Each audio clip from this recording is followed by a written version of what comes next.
ਬਿਲਕੁਲ ਦੀਪ ਸਿੱਧੂ ਜਿਹੜੇ ਨੇ ਉਹ ਵੀ ਯੂਨੀਵਰਸਿਟੀ ਪਹੁੰਚੇ ਨੇ, ਗੱਲਬਾਤ ਕਰਨ ਦੀ ਕੋਸ਼ਿਸ਼ ਕਰਾਂਗੇ। ਦੀਪ, ਲਗਾਤਾਰ ਧਰਨੇ ਚੱਲ ਰਹੇ ਨੇ, ਲਗਾਤਾਰ ਪ੍ਰੋਟੈਸਟ ਜਾਰੀ ਨੇ, ਲੇਕਿਨ ਇੱਕ ਹੀ ਗੱਲ ਆਉਂਦੀ ਹੈ ਕਿ ਜਿਸ ਤਰ੍ਹਾਂ ਨਾਲ ਖੇਤੀ ਕਾਨੂੰਨਾਂ ਨੂੰ ਲੈ ਕੇ ਕੋਈ ਸੁਣਨ ਵਾਲਾ ਨਹੀਂ, ਉਸੇ ਤਰ੍ਹਾਂ ਸਟੂਡੈਂਟ ਦੀ ਆਵਾਜ਼ ਸੁਣਨ ਵਾਲਾ ਇੱਥੇ ਕੋਈ ਨਜ਼ਰ ਨਹੀਂ ਆ ਰਿਹਾ।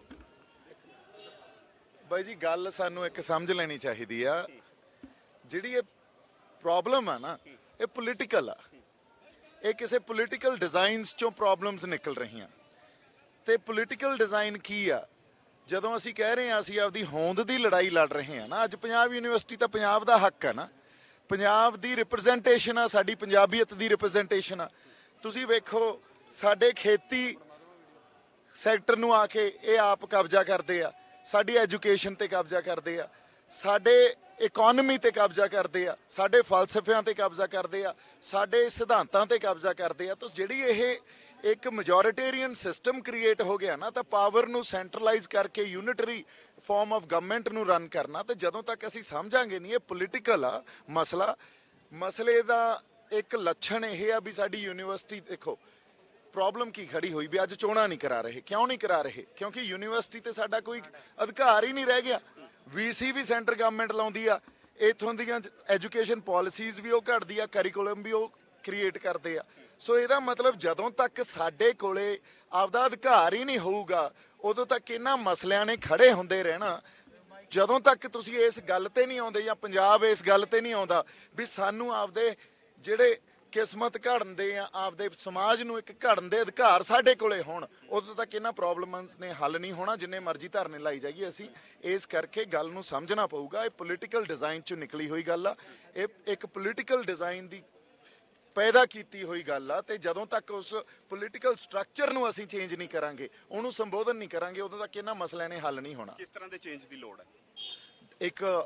Total democratic and federal structure, ਵੱਧ ਅਧਿਕਾਰਾਂ ਦੀ ਜਦੋਂ ਆਪਾਂ ਗੱਲ ਕਰਦੇ ਹਾਂ ਨਾ, ਜਦੋਂ ਅਸੀਂ ਅੱਜ ਥੋੜੀ ਗੱਲ ਕਰ ਰਹੇ ਹਾਂ, ਇਹ ਤਾਂ 1978 ਦੀ ਗੱਲ ਹੋ ਰਹੀ ਆ। ਇਹੀ ਗੱਲ ਸੰਤ ਜਰਨੈਲ ਸਿੰਘ ਭਿੰਡਰਾਂਵਾਲਿਆਂ ਨੇ ਕੀਤੀ ਸੀ। ਦੇਖੋ ਫਿਰ ਦੇਸ਼ ਦੀ ਏਕਤਾ ਤੇ ਅਖੰਡਤਾ ਦਾ ਮਸਲਾ ਲੈ ਕੇ ਕਿਵੇਂ ਉਹਨਾਂ ਬੰਦਿਆਂ ਨੂੰ ਇਹਨਾਂ ਨੇ ਡੀਹਿਊਮਨਾਈਜ਼ ਕੀਤਾ। ਅੱਜ ਜੇ ਤੁਸੀਂ ਉਹੀ ਗੱਲ ਦੁਬਾਰਾ ਰਿਪੀਟ ਕਰਦੇ ਹੋ ਵੀ ਇੱਕ ਸਾਡੀ ਕਨਸਟੀਟਿਊਸ਼ਨ ਕਹਿੰਦੀ ਆ ਵੀ ਅਸੀਂ ਇੱਕ ਫੈਡਰਲ ਸਟਰਕਚਰ ਚ ਕੁਆਜ਼ੀ ਫੈਡਰਲ ਕੰਟਰੀ ਆ, ਹਨਾ, ਇੱਥੇ ਏਡੀ ਵੱਡੀ ਡਾਇਵਰਸਿਟੀ ਆ, ਵਿਆਪਕਤਾ, ਤੁਸੀਂ ਉਸ ਸਾਰੀ ਡਾਇਵਰਸਿਟੀ ਨੂੰ, ਵਿਆਪਕਤਾ ਨੂੰ, ਕੁਝ ਮਾਈਨੋਰਿਟੀ ਆ ਉਹਨਾਂ ਨੂੰ ਮਾਈਨੋਰਿਟੀ ਦੇ ਹੱਕ ਨਹੀਂ ਦੇਣੇ, ਮੈਜੋਰਿਟੇਰੀਅਨ ਸਿਸਟਮ ਨੂੰ ਥੋਪਣਾ ਸਾਡੇ ਉੱਤੇ ਲਿਆ ਕੇ। ਅੱਜ ਜੇ ਪੰਜਾਬ ਇਹ ਕਹਿ ਰਿਹਾ ਅਸੀਂ ਆਪਦੀ ਹੋਂਦ ਦੀ ਲੜਾਈ ਲੜ ਰਹੇ ਹਾਂ, ਕਿਸਾਨੀ ਸੰਘਰਸ਼ 'ਚ ਵੀ ਇਹੀ ਗੱਲ ਉੱਠੀ ਨਾ, ਹੋਂਦ ਦੀ ਲੜਾਈ ਕਿਉਂ ਆ? ਜਦੋਂ ਕੌਮਾਂ ਆਪਦੀ ਹੋਂਦ ਦੀ ਲੜਾਈ ਲੜਦੀਆਂ ਨਾ, ਉਦੋਂ ਫਿਰ ਤੁਸੀਂ ਇਹ ਕਹਿਣਾ ਵੀ ਆਹ ਲੀਗਲ ਆ ਤੇ ਆਹ ਇਲੀਗਲ ਆ, ਇਹ ਤਾਂ ਮਸਲੇ ਹੀ ਨਹੀਂ ਰਹਿ ਜਾਂਦੇ।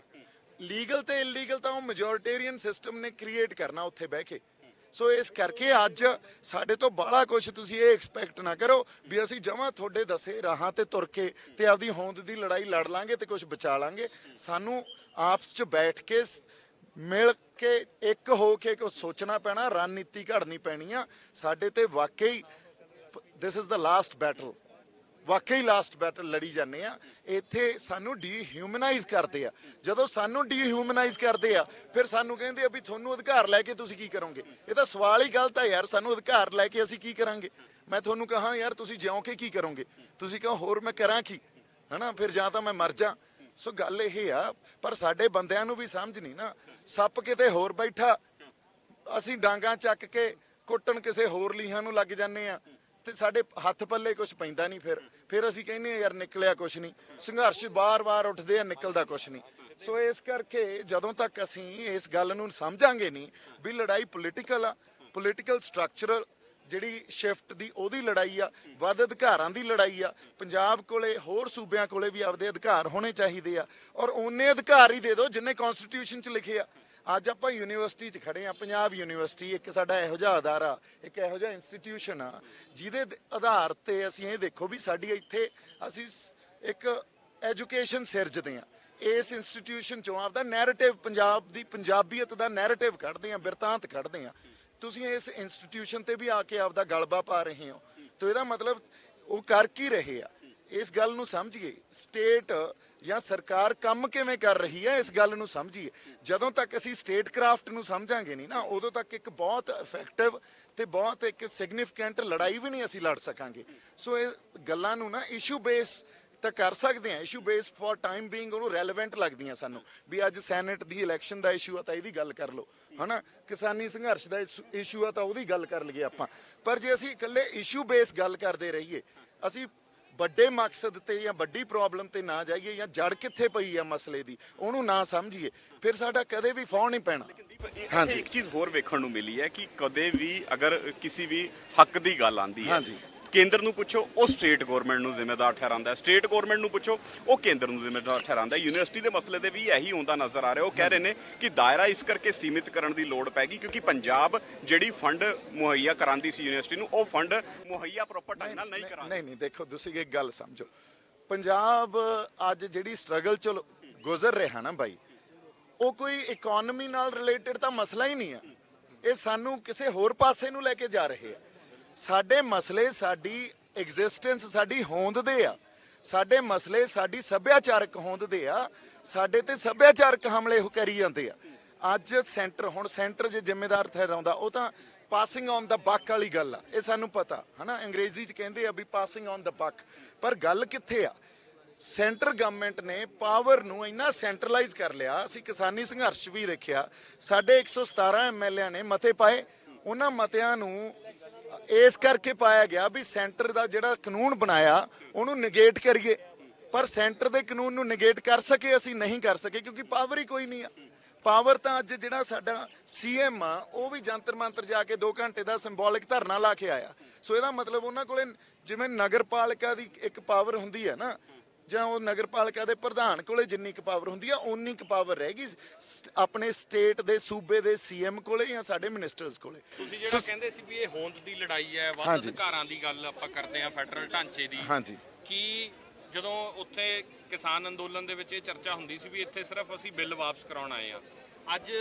ਕਿਸਾਨ ਆਗੂ ਵੀ ਪੰਜਾਬ ਆ ਰਹੇ ਆ ਔਰ ਇੱਥੇ ਵੀ ਸ਼ਮੂਲੀਅਤ ਕਰ ਰਹੇ ਆ ਤਾਂ ਕੀ ਇਹ ਉਸੇ ਦਾ ਹਿੱਸਾ ਹੈ ਜਦੋਂ ਯੂਨੀਵਰਸਿਟੀਆਂ ਤੇ ਕਾਬਜ ਹੋਣ ਲੱਗ ਬਿਲਕੁਲ ਬਾਈ ਇੱਕ ਵਿਚਾਰਧਾਰਾ ਵੀ ਜਿਹੜੀ ਵੱਧ ਅਧਿਕਾਰਾਂ ਦੀ ਫੈਡਰਲ ਢਾਂਚੇ ਦੀ ਗੱਲ ਕਰਦੇ ਦੇਖੋ ਮੈਂ ਤੁਹਾਨੂੰ ਉਹੀ ਤਾਂ ਗੱਲ ਆਪਾਂ ਕਰ ਰਹੇ ਹਾਂ ਹੁਣੇ ਉਹੀ ਗੱਲ ਕਰਕੇ ਹਟੇ ਆ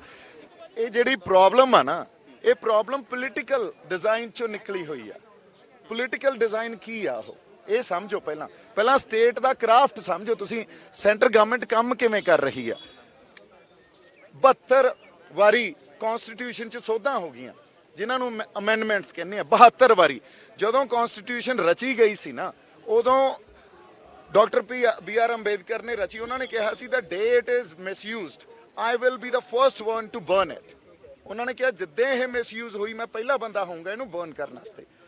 72 ਵਾਰੀ ਕਨਸਟੀਟਿਊਸ਼ਨ ਚ ਸੋਧਾਂ ਹੋਈਆਂ ਤੇ ਉਹਨਾਂ ਸੋਧਾਂ ਨੂੰ ਤੁਸੀਂ ਕੱਢ ਕੇ ਪੜੋ ਤਾਂ ਸਹੀ ਇੱਕ ਵਾਰੀ ਸਮੇਂ ਤੇ ਜਿਹੜੇ ਮਹਿਕਮੇ ਸਰਕਾਰ ਉਹ 1947 ਚ ਇਹ ਮਿਥ ਲਿਆ ਸੀ ਵੀ ਸੂਬਿਆਂ ਕੋਲੇ ਹੋਣਗੇ ਉਹੀ ਸਾਰੇ ਪਾਵਰ ਸੈਂਟਰਲਾਈਜ਼ ਕਰ ਲਈ ਸਾਰੀ ਪਾਵਰ ਨੂੰ ਸੈਂਟਰਲਾਈਜ਼ ਕਰਤੀ ਪਾਵਰ ਨੂੰ ਵੰਡਣਾ ਜਾਂ ਡਿਸਟ੍ਰੀਬਿਊਸ਼ਨ ਕਰਨੀ ਉਹਦੀ ਜਾਂ ਉਹਨੂੰ ਫੈਡਰਲ ਢਾਂਚੇ ਦੇ ਅਕੋਰਡਿੰਗਲੀ ਥੱਲੇ ਤੱਕ ਡਿਸਟ੍ਰੀਬਿਊਟ ਡੈਮੋਕ੍ਰੇਟਾਈਜੇਸ਼ਨ ਕਰਨੀ ਪਾਵਰ ਦੀ ਉਹ ਤਾਂ ਇਹਨਾਂ ਨੂੰ ਆਉਂਦੀ ਹੋਈ ਨਹੀਂ ਪਾਵਰ ਜੇ ਕਾਂਗਰਸ ਆਵੇ ਤਾਂ ਸੋਨੀਆ ਗਾਂਧੀ ਤੋਂ ਚੱਲਦੀ ਆ ਜੇ ਬੀਜੇਪੀ ਆਵੇ ਤਾਂ ਮੋਦੀ ਤੇ ਅਮਿਤ ਸ਼ਾਹ ਤੋਂ ਚੱਲਦੀ ਆ ਅੱਛਾ ਮੋਦੀ ਰਜੀਮ ਨੇ ਤਾਂ ਇਹ ਕਿੱਸੇ ਹੀ ਖਤਮ ਕਰਤੇ ਨਾ ਉਹ ਤਾਂ ਪ੍ਰੈਡਿਕਟ ਹੀ ਨਹੀਂ ਕਰ ਸਕਦੇ ਇੰਨੇ ਪ੍ਰੈਡਿਕਟੇਬਲ ਹੋਏ ਪਏ ਅਨਪ੍ਰੈਡਿਕਟੇਬਲ ਹੋਏ ਪਏ ਆ ਉਹ ਤਾਂ ਇੰਨੇ ਜ਼ਾਲਿਮ ਤੇ ਨਿਰਦਈ ਹੋਏ ਆ ਵੀ ਪਹਿਲਾਂ ਤਾਂ ਕੋਈ ਨੋਮਨਕਲੇਚਰ ਹੁੰਦਾ ਸੀ ਗਵਰਨਮੈਂਟ ਦਾ ਕੋਈ ਢੰਗ ਤਰੀਕਾ ਹੁੰਦਾ ਸੀ ਵੀ ਸਟੇਟ ਨੂੰ ਚਲਾਉਂਦੇ ਸੀ ਹੁਣ ਤਾਂ ਬਾਈ ਉਹ ਕੁਝ ਵੀ ਕਰ ਸਕਦੇ ਆ ਕਿਸੇ ਇੰਸਟੀਟਿਊਸ਼ਨ ਦਾ ਮੈਨੂੰ ਅੱਜ ਨਾਂ ਦੱਸ ਦਿਓ ਜਿਹੜਾ ਇੰਸਟੀਟਿਊਸ਼ਨ ਨਿਰਪੱਖ ਤੌਰ ਤੇ ਕੰਮ ਕਰ ਰਿਹਾ ਹੋਵੇ ਸੀਬੀਆਈ ਕੰਮ ਕਰ ਰਹੀ ਆ ਈਡੀ ਕੰਮ ਕਰ ਰਹੀ ਆ ਇਲੈਕਸ਼ਨ ਕਮਿਸ਼ਨ ਕੰਮ ਕਰ ਰਿਹਾ ਨਿਰਪੱਖ ਤੌਰ ਤੇ ਇੱਥੋਂ ਤੱਕ ਕਿ ਸੁਪਰੀਮ ਕੋਰਟ ਨਿਰਪੱਖ ਕੰਮ ਕਰ ਰਿਹਾ ਕਿਸਾਨੀ ਸੰਘਰਸ਼ 'ਚ ਅਸੀਂ ਦੇਖਿਆ ਨਾ ਮੈਂ ਤੁਹਾਨੂੰ ਉਹਦੀ ਐਗਜ਼ਾਮਪਲ ਦਿੰਨਾ 3 ਨਵੇਂ ਕਾਨੂੰਨ ਬਣੇ ਲੈਜਿਸਲੇਸ਼ਨ ਐਨੈਕਟ ਹੁੰਦੀ ਆ ਸੁਪਰੀਮ ਕੋਰਟ ਦਾ ਦਾਇਰਾ ਕੀ ਆ ਕਨਸਟੀਟਿਊਸ਼ਨ ਕੀ ਕਹਿੰਦੀ ਆ ਸੁਪਰੀਮ ਕੋਰਟ ਨੇ ਇਹ ਦੇਖਣਾ ਵੀ ਉਹ ਕਨਸਟੀਟਿਊਸ਼ਨਲ ਆ ਕਿ ਅਨਕਨਸਟੀਟਿਊਸ਼ਨਲ ਆ ਨਵੇਂ ਕਾਨੂੰਨ ਜੇ ਅਨਕਨਸਟੀਟਿਊਸ਼ਨਲ ਆ ਤਾਂ ਉਹਨਾਂ ਨੂੰ ਸਟਰਕ ਕਰ ਦਿੰਦੇ ਆ ਹਨਾ ਸੁਪਰੀਮ ਕੋਰਟ ਨੇ ਉਸ ਦਾਇਰੇ 'ਚ ਜਾ ਕੇ ਆਪਰੇਟ ਹੀ ਨਹੀਂ ਕੀਤਾ ਸੁਪਰੀਮ ਕੋਰਟ ਨੇ ਬਿਨਾਂ ਇਸ ਗੱਲ ਨੂੰ ਕੰਸੀਡਰ ਕੀਤੇ ਬਿਨਾਂ ਐਨਾਲਾਈਜ਼ ਕੀਤੇ ਬਿਨਾਂ ਇਹਦੇ ਤੇ ਬਹਿਸ ਕਰਾਏ ਹਨਾ ਦੋਨੇ ਧਿਰਾਂ ਤੋਂ ਉਹਨਾਂ ਨੂੰ ਸਟੇ ਕਰਤਾ ਤੇ ਸੈਂਟਰ ਗਵਰਨਮੈਂਟ ਨੂੰ ਕਹਤਾ ਵੀ ਕਮੇਟੀ ਬਣਾਓ ਤੇ ਇਹਦੇ ਤੇ ਕੋਈ ਨਾ ਕੋਈ ਹੱਲ ਕੱਢੋ ਸੋ ਤੁਸੀਂ ਸਾਡੇ ਤਾਂ ਸਾਹਮਣੇ ਸਭ ਕੁਝ ਨੰਗਾ ਚਿੱਟਾ ਹੋ ਗਿਆ ਯਾਰ ਅਸੀਂ ਪਿਛਲੇ ਸਾਲ 1.5 ਸਾਲ ਦਾ ਦੇਖ ਕੀ ਰਹੇ ਆ ਸੋ ਹੁਣ ਦੀ ਜਿਹੜੀ ਅੱਜ ਦੀ ਸੈਂਟਰ ਸਰਕਾਰ ਆ ਨਾ ਉਹਨਾਂ ਨੇ ਤਾਂ ਸਾਰੇ ਜਿਹੜਾ ਨੋਮਨਕਲੇਚਰ ਹੀ ਤੋੜਤਾ ਇੱਥੇ ਹਾਂਜੀ ਠੀਕ ਹੈ ਬਈ